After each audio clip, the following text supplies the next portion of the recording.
if you have gone to Olympics and Japan, you basically could say, yeah, I made it, right?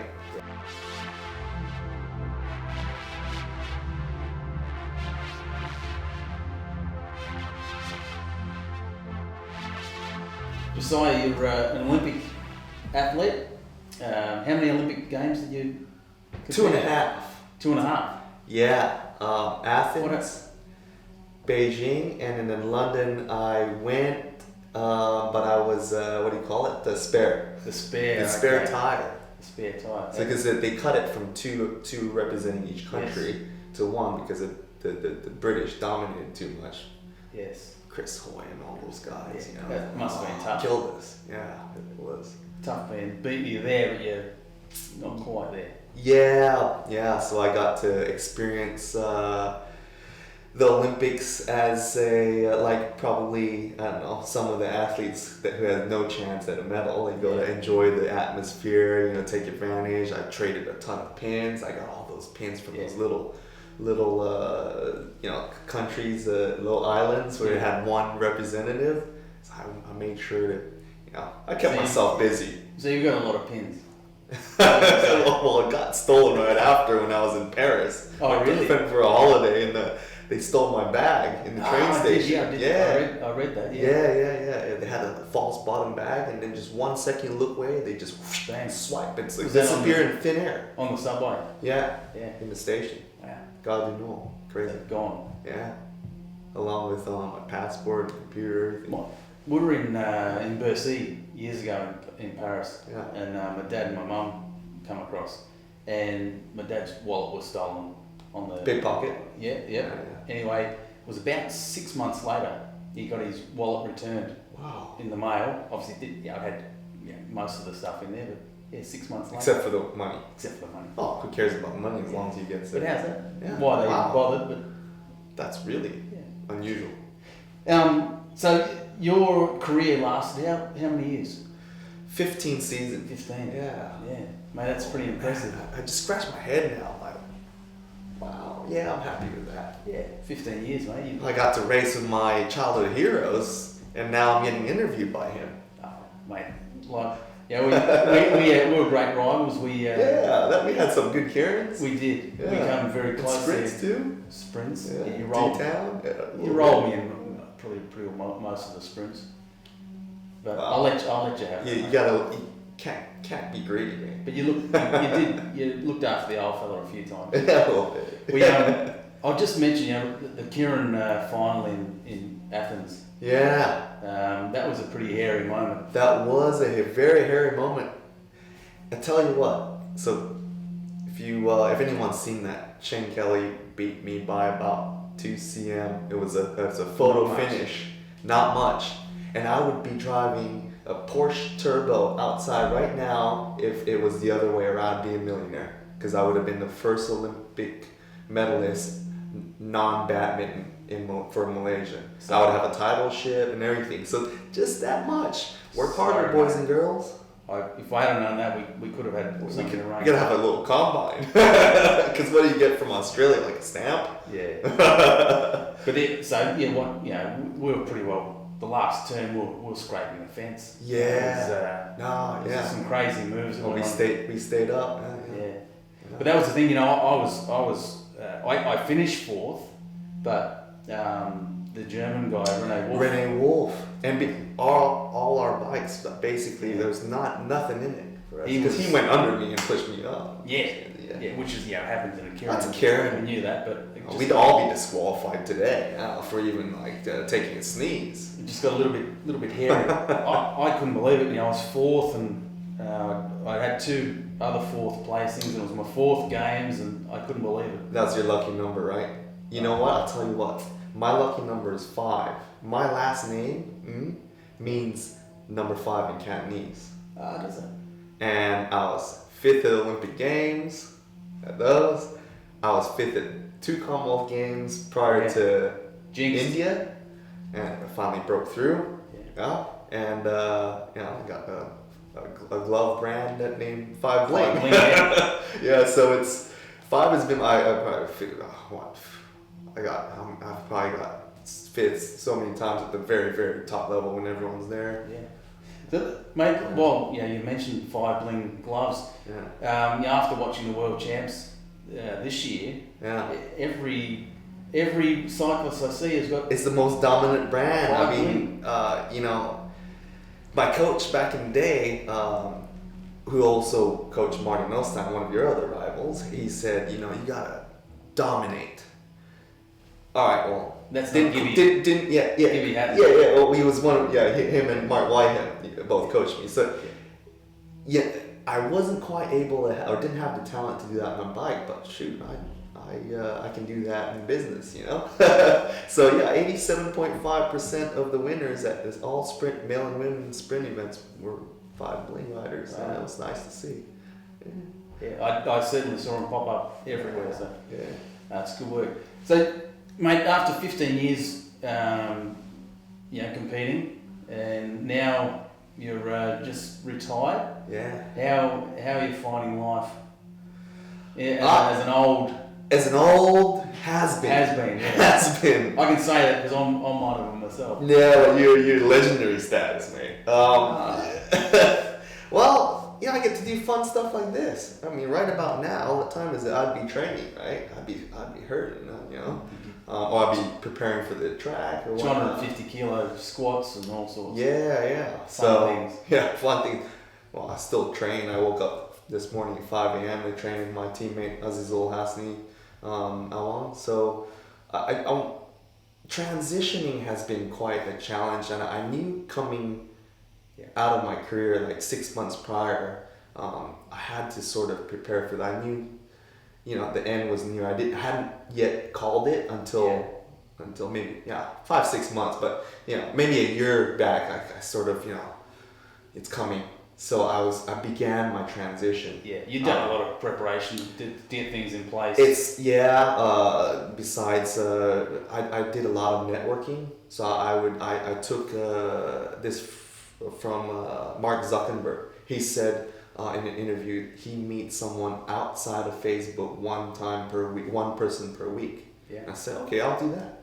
So I started meeting just anyone that guys at the gym that I've never really spoken to, and see, hey, how's it going, Nate? Yeah. Say, hey, what, Andrew or Paul or Pete, what do you do? That's all I did. And he said, well, I turn gyms around and that are making a loss, about to go bankrupt, and I turn them around in a year or two, make a profit, and sell them. Like, really, that's kind of cool. Let's catch up for coffee. I want to know more. So slowly, every week, I started doing that with someone new, and I found a mentor eventually. And now I've got a few projects going on, mostly in tech, which is really odd because I'm so not a tech person. Right? That's not my strength. Right? I'm more of a people person. So I've got a tech startup. Tonight I'm flying to Malaysia to do a fitness app called Fitness in My Pocket. So I'm doing the modules for cycling. So basically I can be your coach without you having to pay $80 a session, right? So there hasn't been really any time where you had a time to sit down and reflect. You just flat out all go. Flat out, because if I always found if you had time to reflect, then you kind of go, oh man, that was so great. Now then you start questioning things like, what if or what's next, and you start, maybe doubts start creeping in. But do you think there's anything that you would have changed in your time, your career? You look back at you've had some fantastic results, and as far as Malaysia goes, you certainly put Malaysia on the map as a world contender. So it's pretty happy. Yeah, I'm very, very happy, very proud of what we have accomplished with John Beasley here in Melbourne. Came here nine years ago and set something up quite world class for a little country like Malaysia to have multiple world class riders when we don't even have one indoor velodrome. It's great. And and every Olympics that we've been a contender. Like Azizul at the London Olympics made the final. He just finished at the bronze medal at Paris, which was my last race. So I was really emotional. It was almost as good as if I had won it myself. Well, you've been a part of the journey. Being part of the journey and this is a sense of pride and accomplishment. So to answer your question, I don't have anything, any big regrets. Little small ones. Maybe I should have not skipped that training session. Not had that beer. Just small stuff, but no big. Hindsight. You're always gonna look at those things. Yeah. But so just take us through, how did you get into cycling in Malaysia? Like, you said earlier about badminton or table tennis. Yeah, the badminton and footballs and soccer. Is the national sport. So that's in schools. In schools, it's grassroots is fully there, and then small little sports, I think archery and a few others, little ones. Weird sounding sports like sepak takraw, where you kind of like, it's like a cross between badminton and footy. You know, just hitting like a little cane ball. Right. So grassroots for all those type of sports are pretty big. So badminton, we've got maybe a handful, 3-4 medals. Never a gold yet. Malaysia has never won an Olympic gold medal. Really? And they promised any athlete, the first athlete that wins an Olympic gold medal will receive, just to start with, 1 million ringgit, Malaysian money, which is, it's all relative. A million is a million there. A million would be here, but if it's 3-to-1 exchange, so it's about 300 grand Aussie, right? Not bad. Plus $5,000 per month for the rest of your life. Oh, really? So that kind of is like, well, that's pretty good. I never had to lift a finger. Not Plus, a bad incentive. Oh, it's really big incentive. So Malaysia's very hungry for that elusive gold medal. So and after we had that little tussle for that, man, there was big expectations for me coming to London. They actually invested in me $1 million. I heard $1 million US between Athens and Beijing, just to develop me. Wow. So that $1 million. I was like, wow. But you know what? Athlete development is not cheap. No. You look at all the bases. We spend that every 6-8 months on the program here, and we only have 4 or 5 of us. So obviously John Beasley as the national coach.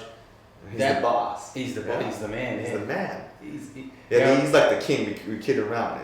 King John Beasley. Yeah, I know John pretty well. But so the program was moved to Melbourne, or it started in Melbourne? Well, what happened was right before Commonwealth Games here in 2006, I sort of was ready to move on and take the next step in my career. I just finished a 2-year stint at the World Cycling Center in Aigle. Yes. When Hein Verbruggen was president. Yeah, I remember.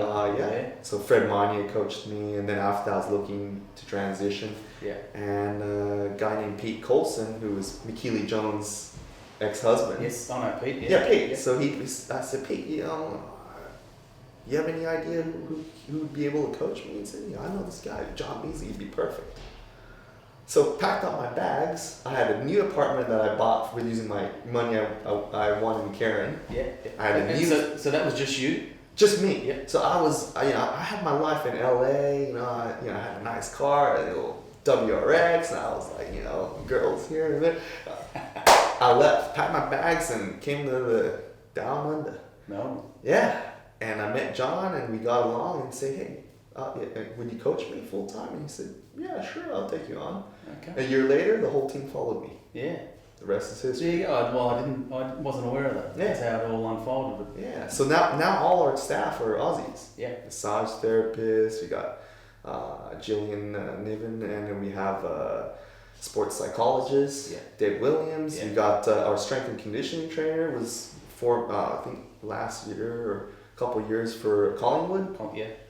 Marty Gervin. So Aussie Malaysian. It's not Aussie Malaysia. This is it. This is home. This is home. my wife and I were very fortunate that we were awarded a residency. Yes. Because of my cycling accomplishments, and shoot, I thought they'd just kick me out No. after I retired. Well, they like sports personalities. I'm like, oh, you guys, all right, cool. So this is home. Yeah, it couldn't kick you out. Nah. You invested, spent too much money here. We can't just kick you out. yeah. True. So, mate, just when you were we were talking about how you got into cycling. I don't think we really got to the answer there. As far as how did I get into cycling? Like the rewind back. Yeah, rewind. The beginning. Yeah, how did you actually? What? I was about 14 years old, and my parents were very strict. Yeah. They're super religious, Christian, Seventh-day Adventists. We're all musicians. Yeah. Asian culture is the parents want you to study. They don't like risk. Yeah. You know, sports is a way of seeing like not as a career. You know, and a big risk. It's a big risk. Yeah. So basically, I was a kid with too much energy. The only way I could get away from all this strict lifestyle is with a bicycle. So that's how the only way I can run away from my parents is with a bicycle.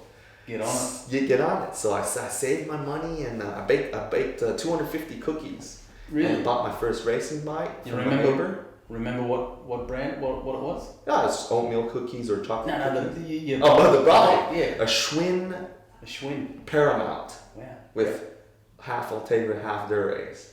From a guy that maybe you know him too, like Scott Hembry. He did a lot of track, but I don't know if he ever went to Worlds. He was a U.S. national point race champion. So anyway, I bought that, and my parents and I had a lot of battles because they didn't like that I was spending most of my time riding my bike instead of practicing violin. Okay. And I was quite an accomplished violinist.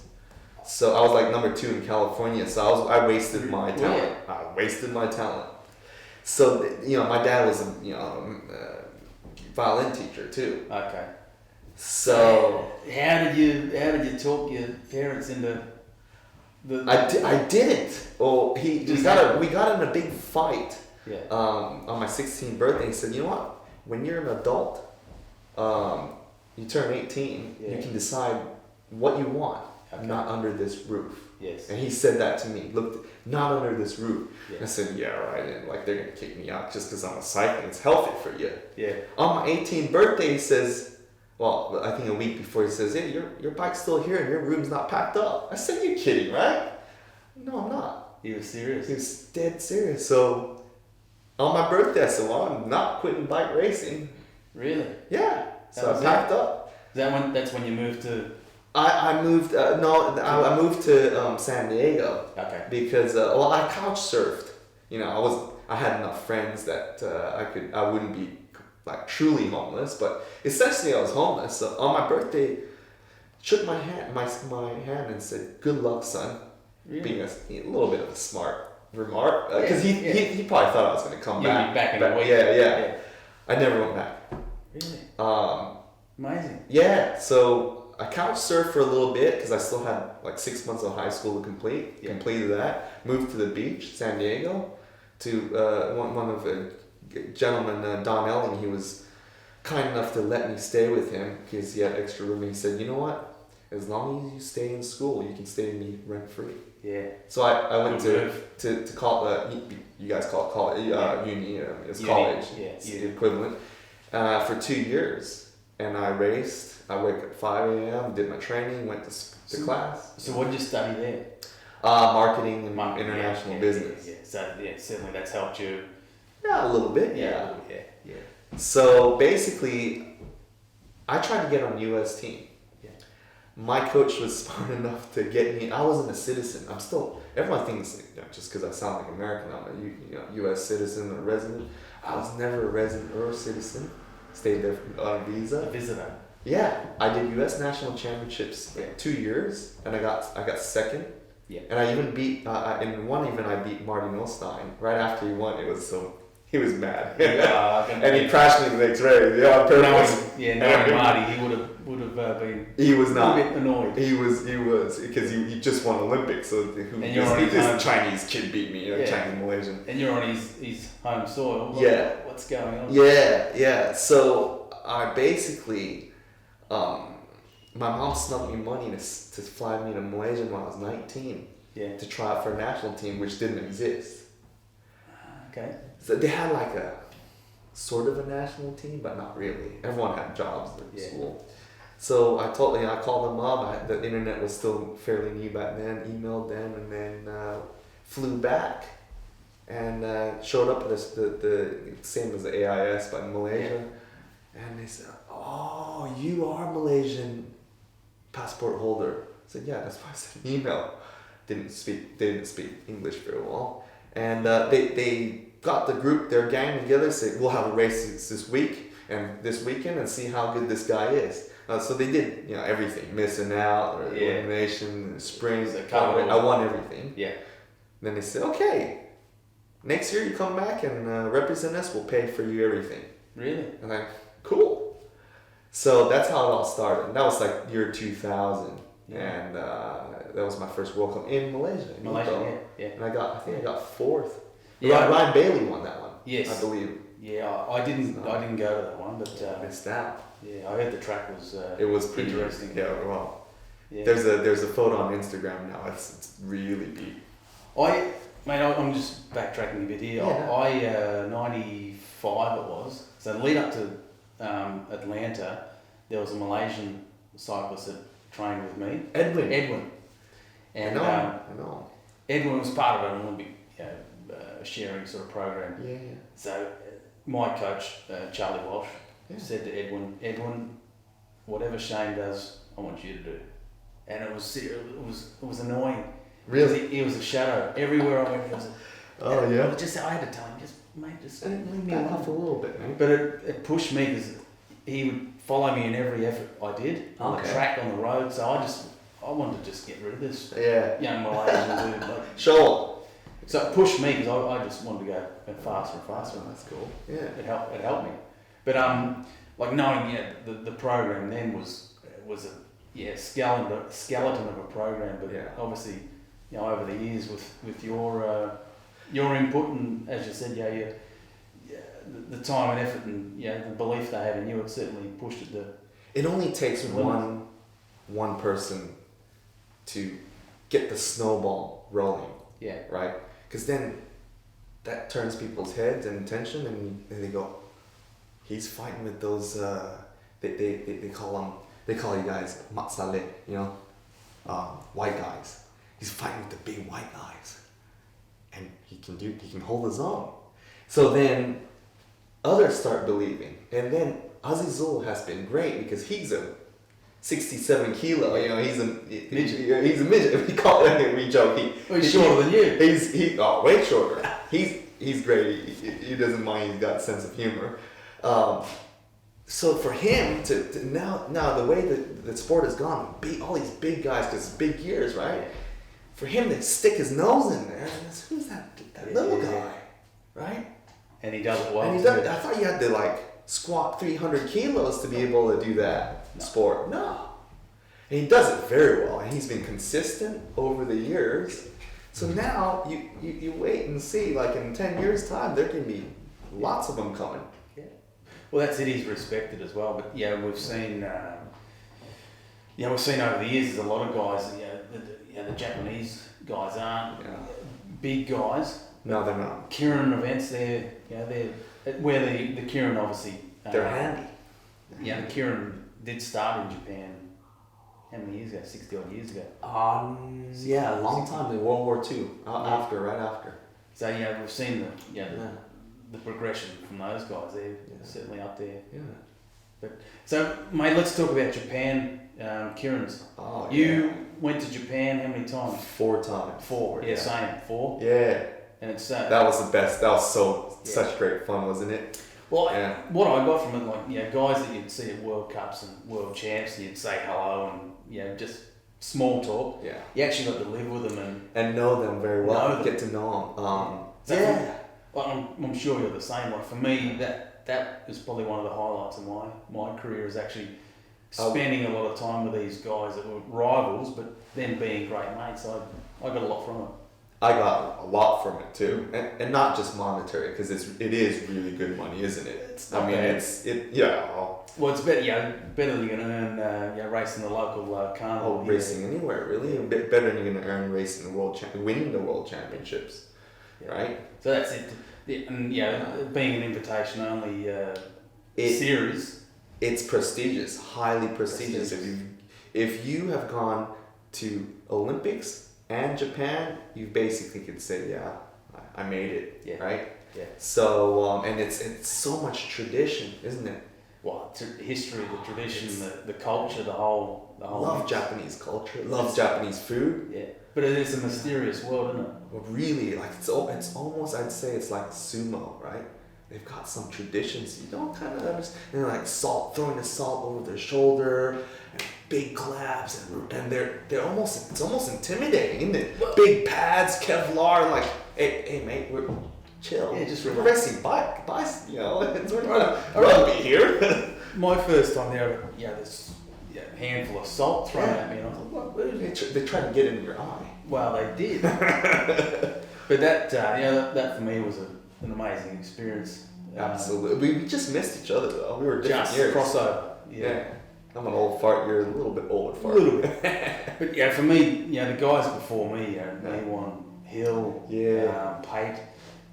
So I was almost in line, but having such great guys before me, it took me sort of almost the end of my career before I actually got a start. So. Plus, I think for the most part, you almost have to for Aussie, you have to win, and then you have to have a reputation, and then you have to see them at the World Cups, World Champions. Hello, do the right. They have to like you. Yeah.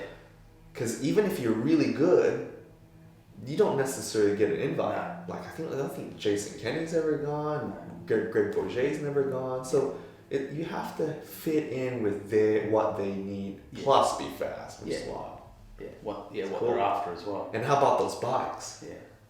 Yeah, it's like noodles, I still have one my Nagasawa, because I'm like, man, that thing made me 6 figures, so I can't get rid of it. No. The old steel, very standard, heavy. What did you ride? The last year I was there, I rode a Nagasawa. Oh, did you? Okay. Nagasawa, Same. Nagasawa. Legendary guy. Yeah, well, he learned his trade through De Rosa. Yeah. He speaks Italian. Still fluent. Well, he spent a lot of time there. He did. Yeah. I had a Nagasawa, had a local Bocconi. Okay. Yeah. Bocconi and a Euro. Oh, you're okay. Yeah. Wow. When I think towards the end, I think now you have to ride Japanese. Yes. I believe. So they're getting more strict. Yeah. Plus, they used to fly you guys business class when I came in. It was sort of going downhill from there. I think my first time was the last time they flew us business class. Okay. Then they downgraded us to economy, and then my third and fourth time, everyone had to pay their own flights. Yeah. That's it. They changed it. Yeah, they did, because I think the economy was hurting over there last few years. I still remember, your manager that would travel everywhere with you. I never saw a credit card used. It was always out of the top pocket.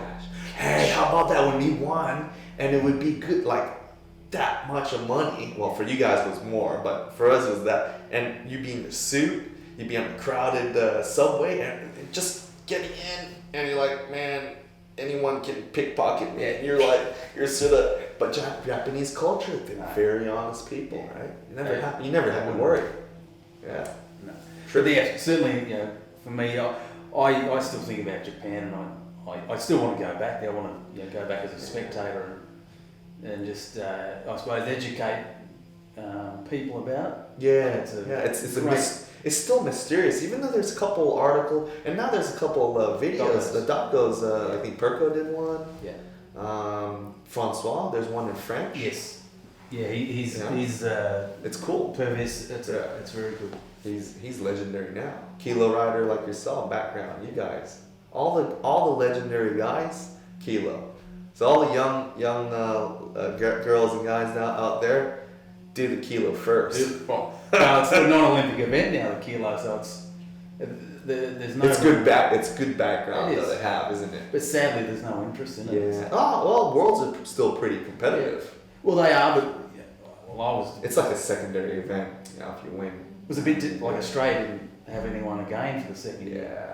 So it's a little bit disappointing. Yeah, but Francois, he still does it. So that's it. You can do it. It's an extra world title to win, isn't it? Sorry, I'm just gonna. I didn't have sort of the horsepower that you guys did, so I did one or two. Oh, I did it at the Commonwealth Games, but it was kind of a joke. We've covered a lot of stuff, haven't we? Oh, no, not bad. Okay.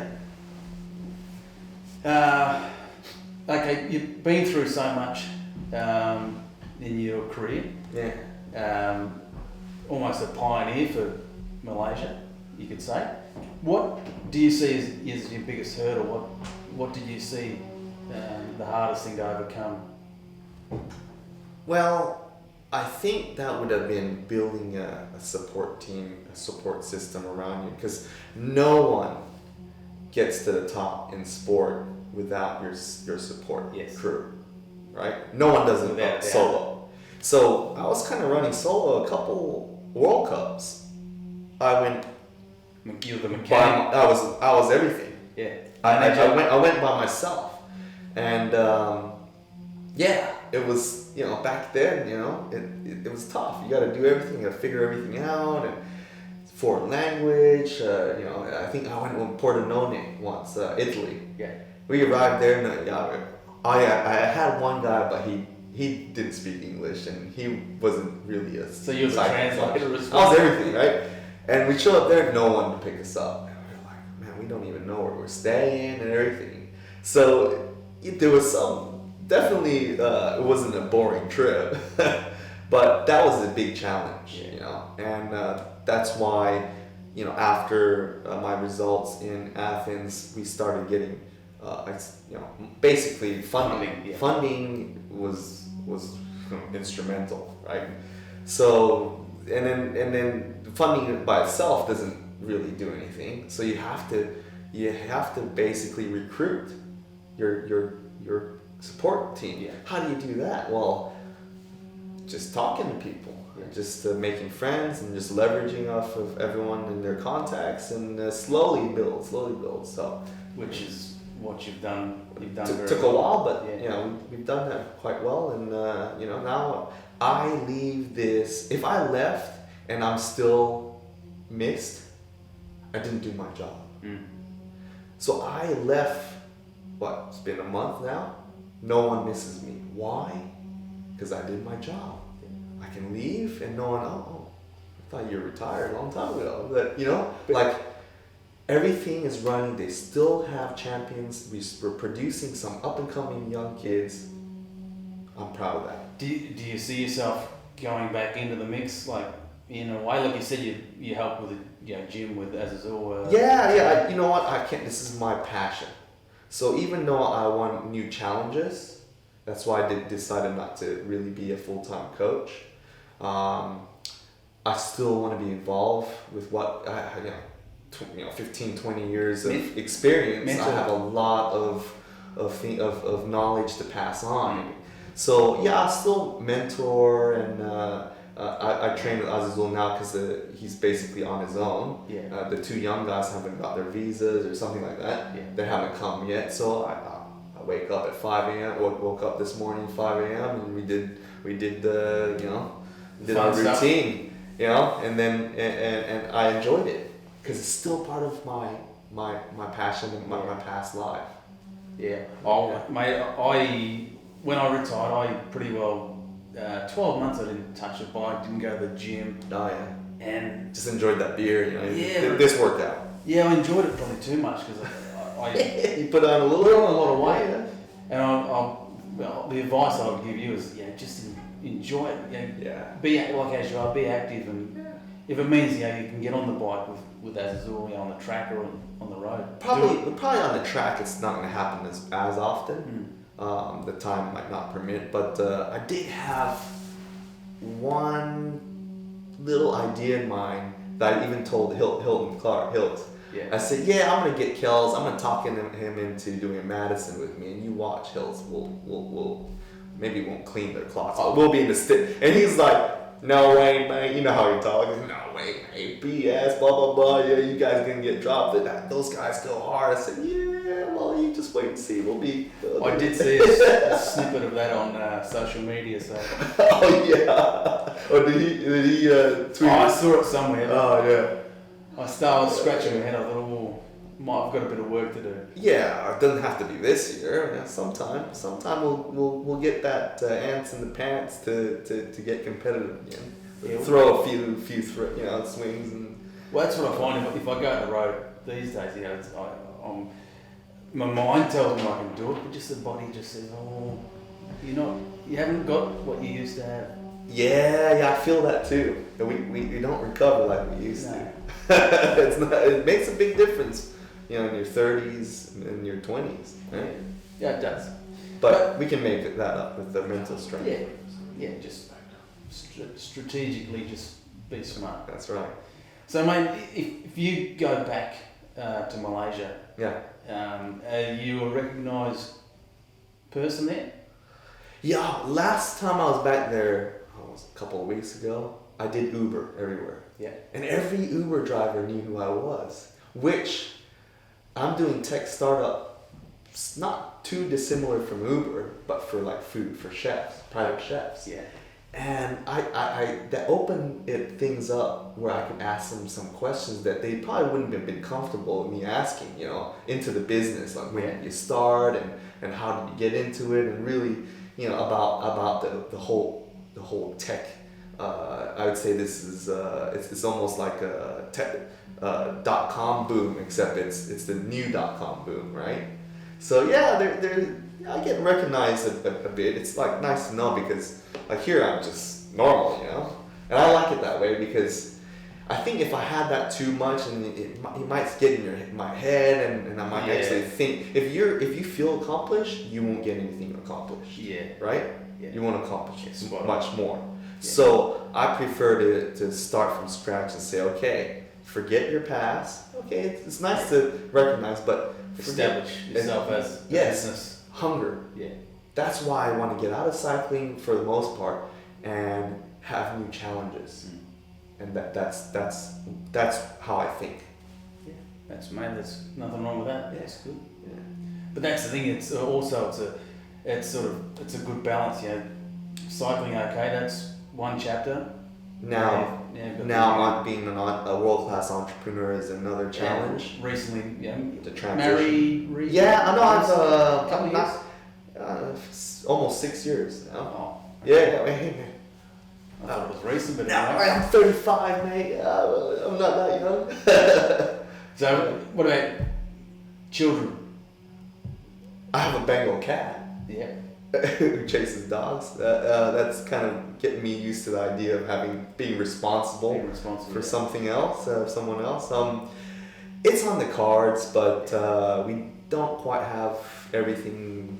I guess no time is a good time, right? I mean, like you can always say you have an excuse, but we're not planning yet, but we're not planning. You know what I mean?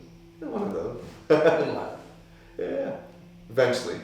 I see you, mate. You having a good time. Yeah, I'm just getting on top of things now. Yeah. It's getting a little bit easier. Yeah, a little bit easier. I heard the first year is a nightmare. Manageable. Oh yeah.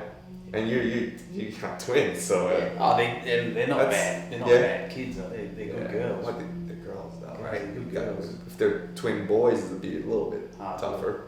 But it's a different. But you're in for it, mate. In about 12 years time, you get guys payback knocking at the door. You're gonna have to take up mixed martial arts, mate. Well, I was chatting with Billy Joe. He's jiu-jitsu, so you might have to take exchange some a few little tips. We're gonna do a bit of grappling down on the ground. You're gonna need it, mate. Yeah, I got a bad shoulder, so I gotta get that fixed up. Yeah. So you just recently had your shoulder fixed, like you had pins. Yeah, I had my plate taken out, so that was my 5th surgery. Yeah, it's probably a big part of my early retirement because I was originally going to go for Rio. Yeah. And I cut it a year and a half shorter than originally planned because I had a big life-threatening crash in December 13th. Yes, I remember that. And we you hit lungs and you did. Yeah, so I had a pneumothorax, a punctured lung. Yeah. 3 broken ribs, a shattered collarbone, and Yes. concussion. Fortunately, I don't remember. I see it on YouTube, and it's got a few hits. I watched it on YouTube. I'm like, whoa, gnarly. Was that me? Yeah, I'm like, that's me. Yeah. And a smashed bike. Oh yeah, my BT, and though you know how tough those bikes are. Steve Sansonetti said, "Yeah, I've never seen one that smashed before in my life," and then it was in pieces. It was in pieces, but Perko, Daryl, he fixed it up. He has. Yeah, so I'm getting repainted. I want to get back in the track as an endurance rider, probably. Yeah. But yeah, it smashed, and I was out. Like it took me 2 months to start training again. Come back, yeah. Because even like a sneeze or anything would hurt like heck, right? Wow, I'll take your word for it. You're lucky enough. Yeah, never done. You know what? Before. I was able to get back to about 97%, and in Commonwealth Games I went and qualified for the team. And I had won 4 years earlier. It just wasn't the same. And it just that last 3% I couldn't close. And I said, okay, maybe by Asian Games. And by Asian Games I got silver in the previous 3 Asian Games. I got bronze, which I was happy with because all the circumstances considering. Yeah. But then I went to the first World Cup, got smoked, and I thought, all right, bit of work. It's bit of work, but having a big crash, I reckon it takes about 3 years to return to your maximum. Because when Azizul got the splinter through his leg, he wasn't the same rider until this year, and it's been 3 years. Yeah. So I reckon, I just plain ran out of time. And that was a big splinter. Yeah, that was a big one. Yeah. It was about. Oh, that got him on so many TV shows. It got his social media to like 250,000 followers. Skewer. Yeah, they wouldn't let him keep it though. The British hospital, because they said, oh, it's evidence. No, it's biohazard. Okay. I would have found a way to grab it. You remember Jason Quealy? Yeah, he had that through his torso. Yeah, right. I've seen the scar. He told me it was a shark bite. Wow, yeah, crazy. He was pulling my leg, obviously. Yeah. But went straight through his. From Moscow. Yeah. He almost died. Yeah. He was never the same after that. He would never race Karens anymore. And, he lost his bunch feel. Not that he was super. He was certainly a 1K. He was a time trial specialist. Yeah. Wow, to win Olympic. Yeah. Olympic gold and break the record. And he did it once on normal Mars. Yeah. Went 102 or something. When he won in Sydney, it was like, who's that? Who's this guy? British ride bikes. Yeah. But that was the start.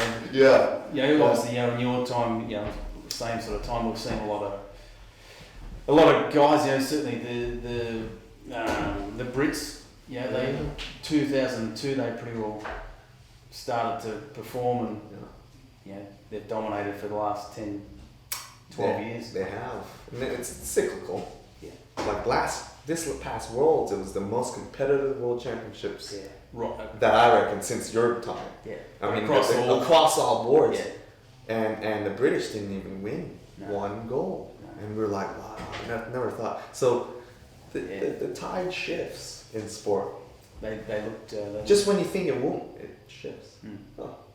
So with Team Malaysia, who do you see? Do you see any up and comers, any new talent emerging? We do. We have a kid coming up that just got last year. He was bronze at the Junior World Championships. So I reckon he's got raw talent. He just needs a couple of years for us to rebuild his engine. And it's a big transition from under 19s to elite. It's almost too big. Like that's why on the road they have Espoir. But on track, they don't really have Espoir. You almost get thrown into the lion's den. It's like, okay. If you survive, great, but if not, well... Yeah. well, then you're out. Yeah, Right? no You, stepping you've stone. probably seen hundreds of potentially world-class riders just get spit out the system. Well, we could talk all day about it. I think Australia, if we focus on Australia, we've had that many junior world champs That never saw the light of day when they hit seniors. Yeah. They haven't continued. No. So I It's suppose tough. it is. We've got to work out how we can transition and That's maintain, keep those guys and girls. well, that's the problem because our sport's so small and so niche that you only have 2 spots for the big. Because all anyone ever cares about are world championships, and Olympics. Yeah. And you only have a maximum of 2 spots for Olympics, and then even last Olympics 1. Tough. How are you gonna entice the youngins when they go, man, okay, they do the math and go, well, I can train I can have everything, I can be the most talented, and all it takes is one guy that's a little bit more talented, Yeah. and I've done all this for nothing. Yeah. So there is no incentive. So something needs to be changed in the system. It does. That's the thing. Getting to make the team, Olympic team. Yeah. Like we sort of touched on earlier, to make an Olympic team is often harder than actually once you're there To get a medal. to get a medal. Yeah. Totally agree with you. Everyone says that, right? Yeah. That's in the know. Yeah. It's incredible. It's It's so like cutthroat and so. it's absolutely cutthroat. So, and I reckon that's why some riders will look to not to bend their ethics, if you know what I mean. Yeah. So it's tough. Yeah. I have come. I have come to those crossroads myself. Yeah. Luckily, I came out the right side, but Yeah. man, it could have easily gone the other way. The pressure is on. Yeah. Well, it is. It's on to perform. From Yeah. yourself. Family sometimes, friends, the schools. Yeah. Yeah. That's the thing, mate. You've been pretty open and pretty vocal about that. Yeah. And Anti-doping. Well, because I think it comes from my background, how I was brought up. So I thank my parents. They were very. We had they ingrained it in my upbringing to uphold my personal ethics. Yeah. And it gets I got tempted. After all, I'm a human, right? So I crossed I was so close. Here, I'll be honest with you. I was 2 inches or 5 cm or 6 cm from shooting that needle in my arm. That's close. That's when I said, "Whoa, hold on a moment." Yeah. I remember telling myself that if I ever had to cross that Go road, down that go down that path, I would hang the wheels up. So, What's the choice? You've got a choice. yeah, and it was after I already had some success, right? I'll tell you, it's after my failure at the Beijing Olympics to get a medal, because the whole country was behind me, and I was even vegetarian all the way up till I moved to Australia. Yeah. John talked me into eating meat because I was getting sick. I was low in iron and a few we did blood tests and all that, and I was getting sick regularly. Yeah. So he said, "Man, you need meat." But I was brought up a vegetarian. At Athens Olympics, I'd never touched meat. That's the thing. I knew that. Yeah. Well, as a power. How did you manage Well, I guess it was smaller gears back then. You didn't really need the strength that you do now. I could get away with lifting 160, 170 kilos, right? Now you have to go. If you don't squat over 200, you're out. You're not even Tough. in the ballpark. So I started. I said, okay. Let's. It always starts with in your head, research, internet. Okay, what can I do to improve my performance, right? I've tried everything else, but then I hadn't tried everything else because sports psychology, that's a big component that we overlook. Yeah. So, Well, especially, a lot of the old school coaches, they thought, if you go down that path and need a psychologist, you're weak. I know my old coach was exactly. that. Well, my old coach would be too. You're weak. You shouldn't be doing it if you need someone to hold your hand, sort of thing. So, Yeah. But it's good now that the new coaches are more acceptable. Well, it's more acceptable because I think the mainstream sports have shown. Yeah. It's almost like, oh well, footy guys are doing it, F1 guys are doing it. Well, they're looking at the 1%ers. Why don't we look at that? So now it's more open. They'll look at pretty much all the new technology. So that's just the I think sports psychology. That's just the basics. Yeah. And I still continue to work with Dave Williams here in Melbourne right now because it gives me advantage. But you cover, as you know, you cover a lot of bases, not just. Oh, of course. Yeah, not just that, but getting your head read. There's certainly a lot of things that you can work with, and strengths, weaknesses, the whole thing. Yeah. In sport, in business, corporate world, everything. It's a cutthroat world out there. So any advantage you can, but the difference is I looked at advantages. If you go down the path that is less ethical, there's a reason it's less ethical. It will come back to bite you in the butt. Yeah. Because karma, I believe in karma as well as with that kind of stuff. Look, our body's made a certain way, and look, I'll compare it to motor racing because I'm a petrol head like you are, right? When you turbo boost an engine, it's not gonna last as long. No, there are gonna be problems, and we know people that have been close to us that have suffered and continue to suffer. Yeah. Is it worth it? No. Tell me. I don't think so. Does anyone really care about what place we got? I mean, for the most part, they're like, oh, cool, but really, at the current time, yes, but down the track, where we are now, we know. To the young guys out there and gals, look, you're doing it for yourself, for your family. Some make a living, that's great, but it's for sport. Sport should be, you should do it for yourself. I know a lot of people, some they don't do it for themselves, right? But if you're going down that route, you're doing it for other people to impress them, right?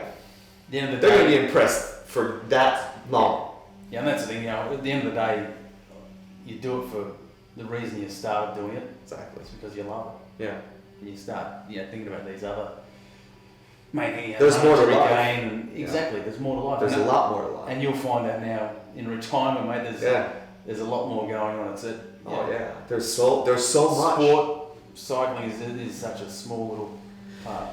Yeah, but in each two, and we look at champions of other sports as well, and the transition that they have made. And I've always studied that, right? The famous swimmers, and I don't want to name any names, but there's a lot of them that you think, oh, they have the life, they're famous, they've got money, they don't really have to work a day in their life. But then they get into trouble, or they have depression, and it happens to an overwhelming number. A lot. Because they weren't prepared. So, if they didn't do the bad stuff to get to where they are, they'll have to live with that after that. On top of and it's all tough. the other stuff. On top of all the other stuff, it's tough enough as it is. Yeah. So, I'll be honest with my post career, having done it since I was born into cycling. So I had my first race at 4 and my last race at 36. So a lot of years there, and I'll be honest, I struggled. Yeah. I found it very tough to still, mentally I thought I could still do it, and still do think I it's could just do it. physically, and you're wow, what's going on here? It's tough. You were 36? Yeah. In Beijing? In Beijing, yeah. Oh wow, man. We raced your last race together. I'm privileged. Yeah, Beijing. Oh yeah, that was your last. I remember that. 4th, I got 2 fourths. Yes, again. I remember that. But I remember I remember watching you after your kilo in Athens, and you broke the world record. Not the Olympic record. Olympic sorry, record, yeah. The Olympic. Was it? Yeah. So it was Olympic record, and everything, and then the 3 riders after you each broke that too, and it wasn't much. Not much in it. The toothpick. So I had the Olympic record for about 5 minutes. Yeah, but it was a great 5 minutes. But Yeah. But I remember your disappointment. I watched it because at the end of the day, too, you're my childhood hero. So I was like, yeah, Kels, you know. And then by then we were starting to get to know each other. You're a little bit of friends by then. And I saw that, oh man, that was perspective. That gave me perspective. Yeah. Well, that's the thing, you know. You break a record, Olympic record. Yeah. I thought I was okay. There's 3 very fast guys to race after me, but I thought, I'm in for a medal. It's a medal, yeah. But then, you wouldn't believe it. Yeah. Well, okay. Which one was a bigger disappointment? Atlanta or Athens? Because Atlanta, of course, I was just a wee kid watching TV. That's a good question. I would say it's got to be Atlanta. Yeah. Yeah, because I didn't get that chance to put the time on the board. Yeah, that's kind of true. But looking at it from a businessman's perspective, that really. Would you say that helped your career? Because it's a story. Yeah. They love the story. Yeah. Without a doubt, that's okay. False. So you got more out of that than you would have in Athens. Because Athens, you just lost. Yeah. Right. But in Atlanta, you're like the favorite. You were the favorite. Favorite. But I think it was how I dealt with it, how I recovered from it. I think that itself was probably a better story. Yeah, that was it. Yeah, that was really a lot of people remember that. So tough. So that's what makes you legendary, man. Coming back from the lows. It's part of the ride, isn't it? Yeah, it is. It's dealing with adversity, how you overcome obstacles, and how you just move on. You can't just, and it's like that in life. You can't cry, but you can't. Well, you can for a short period. I think we have to deal with the we're human. After all, we're human. I was taught that you have to deal with it, and in the correct way. You have your grieving period. It's all normal to go through the whole process. Get through it, but get over it fast. They say to build a bridge and get over it. You don't have to build a bridge in the next 5 minutes. No. But you'll get there. But you got to move forward. And that's it. Having the goal, reset goals, and put them in place. Absolutely. And that's exactly what I did. Yeah. Well, we saw that. Yeah. I think we were lucky, or I was lucky. I think having world champs 4 weeks after Atlanta. Yeah. So I had a point to prove. Okay. Yeah. Well, that was that? Oh man, my memory now. Manchester. That's Manchester. That's it. I used to watch those videos. I have all your videos. Yeah. I used to watch about 2-3 times a day. Not a lot on. Not many races from those days on YouTube these days. So. Yeah, they're coming by though. More of them popping up. You're getting better. I wish they put our Karen ones on that. That'd be gnarly. We need racing to find full on raining, and the guys hitting you sideways. Japan. Yeah. Well, Thank you. I first broke. My first bone I broke was my shoulder. Actually dislocated and broke it was in Japan. In the rain. I've seen a lot of guys fall in the rain, and I've seen a lot of guys freak out. Like I said, I won't name names, but there's one particular. I'll give the audience this. He was German, and he is German, and not all Germans are tough. Most of them are though. But I heard it wasn't my year. It was around my year, but it wasn't. I wasn't there that year. But the report was that it started to rain, and we can't back out. We can't go. Oh, I'm not gonna race today. A bit of water. He cried for his mom. Really? I was like, really? He did? That was fun. So that was the goss of the day. That's the goss. It's scary. It is scary, but I look forward to it. I was like, bring it on. I love it. I suppose when there's only probably those tracks in Japan where you can race in the rain. Well, because it's like 100 grit sandpaper. Yeah. And we have special tires, and we have special pumps that pump it up to. On rain day, it only pumps it up to 90, I believe. 90 psi. And you just put it on and it pumps it to that psi every tire. Yeah. Everyone's tire. So I was grabbing the pump. I was putting it on the valve probably about 20 times, so I wasn't getting any extra pressure. No, they limit it. Yeah, Well, for a reason. I thought I was. Yeah, we all tried that. Come on, more pressure, less rolling resistance. But it was pretty funny. Chris Hoy crashed in the rain. Yeah. In training in the Karen school. Yeah, when I crashed, I had two guys in front of me crashed. Yeah. I just went just straight over the top and put my arm out like Superman. And Yeah. then I spent the next, I think, 2 hours like that in pain. Oh, man. Come on, we're trained to do that. Wow. Ball up and roll, man. Yeah, keep holding those handlebars. Yeah, they teach the Japanese to keep holding the bars no matter what. In fact, you get fined if you let go of the bars. Don't let go. You have to have it. It's like driving tests in big roads. Yeah.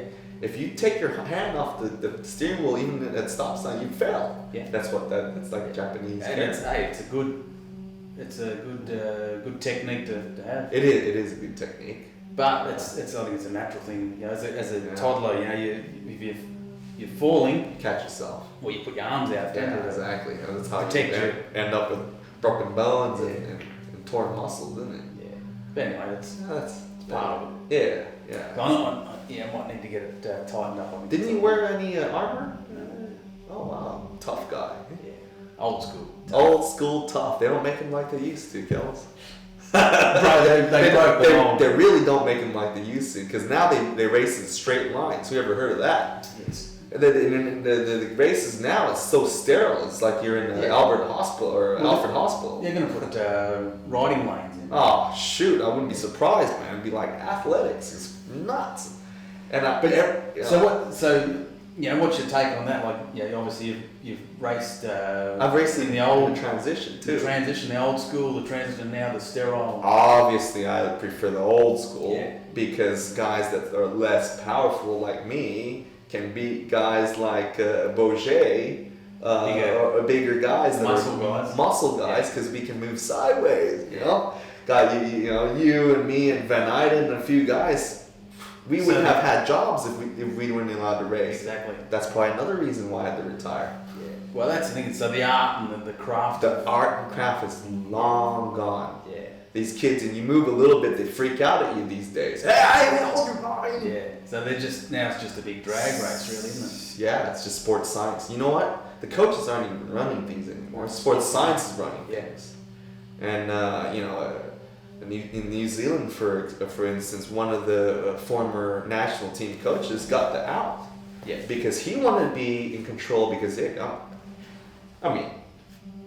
naturally a coach should call the shots. Yeah. But then they wanted to go the pure science route, and they've succeeded. I mean, they 2 years running, they're the best team sprint team. It's sort of in the world. It's a bit odd, though, isn't it? That you've got the coach that's normally he's a former cyclist, and he's got that feel and that the whole racing craftsmanship, that's out the window. It's gone. That's it. It's just it's completely odd. But we're lucky we got to experience that. Now those guys, I feel for them. It's boring. Yeah, it is boring.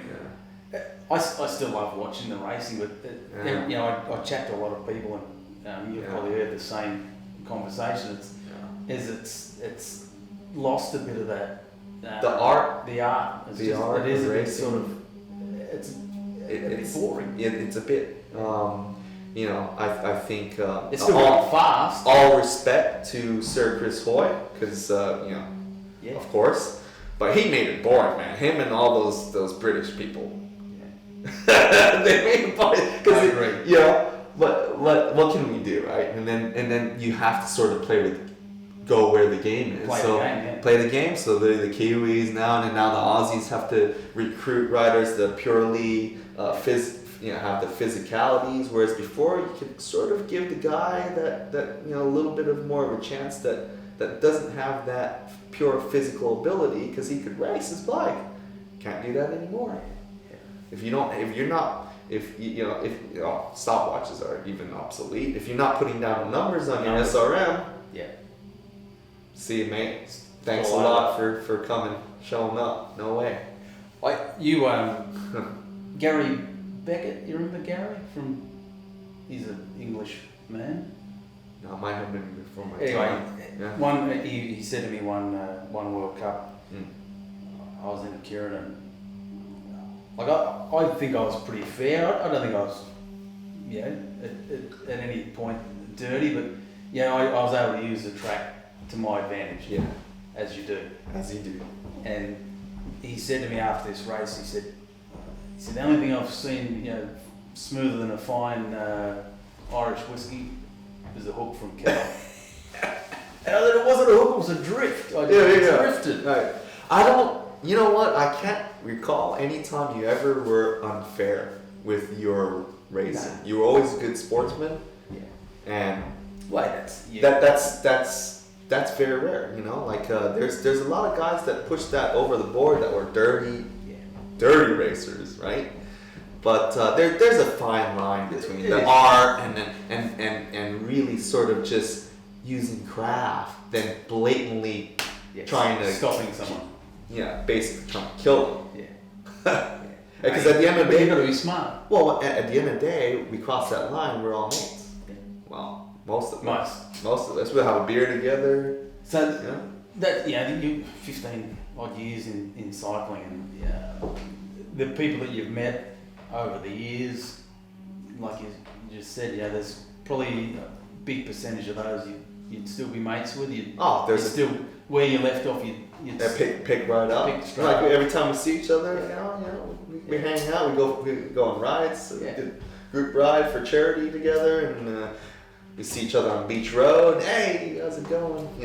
Still very competitive though. We're on the Beach Road there that day. We found ourselves at the pointy end when it come up to the. I think we come out to a sprint, weren't we? Yeah. I remember that. A bit argy-bargy. A little bit. Just like trying to relive the glory days, right? Yeah, no, I think I blew a little bit. No, you held your own, don't boy. So you held your own, mate. But that's the thing, what I've felt over the years, there's just great mates that you build those friendships and we'll grow old together, and then when the youngins we'll reminisce together over beers when we're Well, just chatting to Billy Joe before, we had back late last year we had a reunion event. National team? No, just guys from the 90s. Oh, okay. And, all right. Yeah. There's a lot of great stories. It was a pretty special night. The 90s were, I think, the prime years for the art of racing, wasn't it? I mean, the 80s were pretty good. I've seen some good ones with Hubner and all those guys, but the 90s were really good. Well, I suppose the 90s was when you had pros and amateurs combined. Yeah. So you didn't have the two. I seen you guys you were mostly focused on the kilo back then too, so we didn't see your skill set as much till late 90s, early 2000s, right? But I had a good time watching Hilly and Niwan and Rousseau with his eyes popping out of his head, and Fiedler and everyone just trying to basically intimidate each other. No one does that anymore. No. There's no show. There's no show. There's no theater. There's no. That's like everyone's like there. Bars, go, straight line drag race, done. There's no characters. No characters. There's no guy Chiappa knocking off Gannon and the bad guy, good guy. Exactly. I remember there's Nostein and Hilly. Before World Champs, World Cups, there were times when they were almost toe to toe. And T-Town. Yeah, T-Town. I remember that. And it was like, whoa, you're there, you sort of hang on. Yeah. You're trying to separate, you're going to be in a position where you're going to have to separate them. That just doesn't happen. Hilly would have won that one, I reckon. When go toe to toe, I've heard some good stories. Hilly. Well, I did once, but I'll leave it there. Josiah, it was great to spend some time with you today, just reminiscing about some great times. It was. Yeah. Thank you very much for having me on here, and thank you very much, Bike Exchange, for giving us the opportunity to tell a little bit about our sport.